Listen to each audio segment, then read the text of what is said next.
You said something embarrassing 5 minutes ago. You can still feel it. Your face got hot. Your ears burned.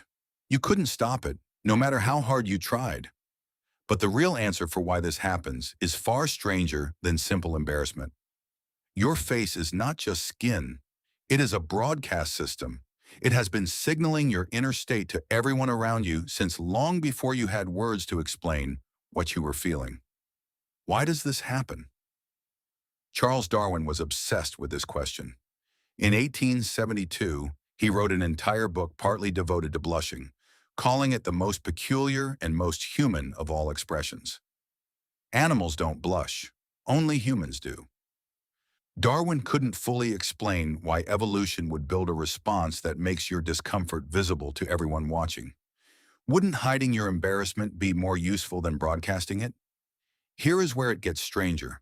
Blushing isn't a malfunction, it's a message. Your skin holds a dense network of blood vessels just beneath the surface, especially in your face.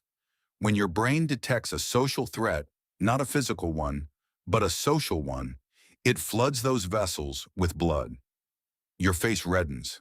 This isn't fear of a predator, this is fear of judgment. Psychologist Ray Crozier, who spent decades studying blushing, found something counterintuitive. People who blush are often perceived as more trustworthy, not less. When you blush after a mistake, others read it as proof you care what they think. Proof you're not a threat. Picture two people spilling a drink at a dinner party. One goes pale and stares blankly. The other turns bright red and stammers an apology. Who do you trust more? Most people choose the one who blushed. This is the twist your ancestors needed to survive. Early humans lived in small, tightly bound groups. Survival depended on group acceptance, not just outrunning predators. If you broke a rule and showed no visible remorse, the group might see you as dangerous. But if your face involuntarily revealed discomfort, it proved something valuable. It proved the apology was real. Your blush was evidence. Evidence you couldn't fabricate. This connects to research by psychologist Dasher Keltner at UC Berkeley, who studied embarrassment displays across cultures. He found the blush, the gaze aversion, the awkward smile function as an appeasement gesture. They signal submission, not weakness, but social awareness. People who show these cues after a mistake are rated as more likable and more forgivable. Your face evolved to apologize before your mouth catches up. Here's the part that should stop you. You can plan an apology, you can rehearse the words, but you cannot consciously will your face to flush. The system runs below your control. And that's exactly why it works as a signal. If you could fake it, it wouldn't mean anything.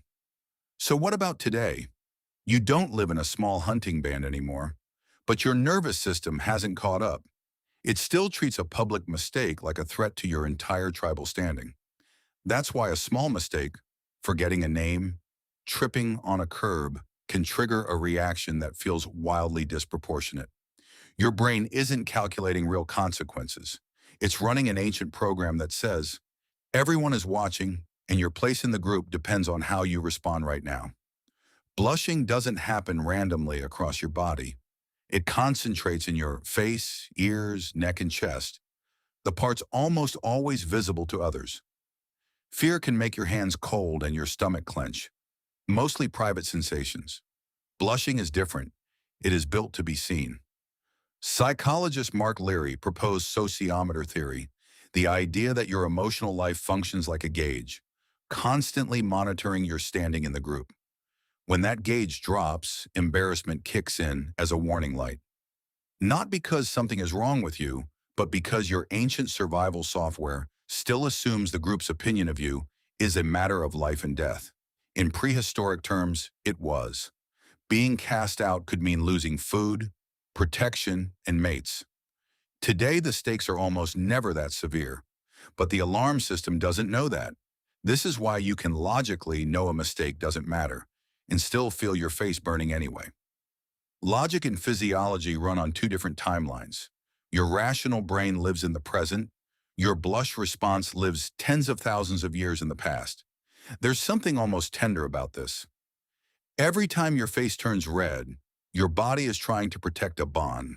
It's saying, without words, I know I made an error, and I care about staying connected to you. So the next time your cheeks flush after a slip of the tongue, you don't have to fight it or feel ashamed. You can notice it for what it actually is.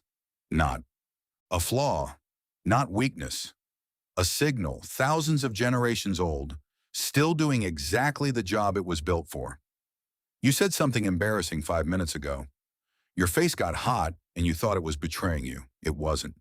It was doing what it has always done, quietly proving to everyone around you that you're still one of them.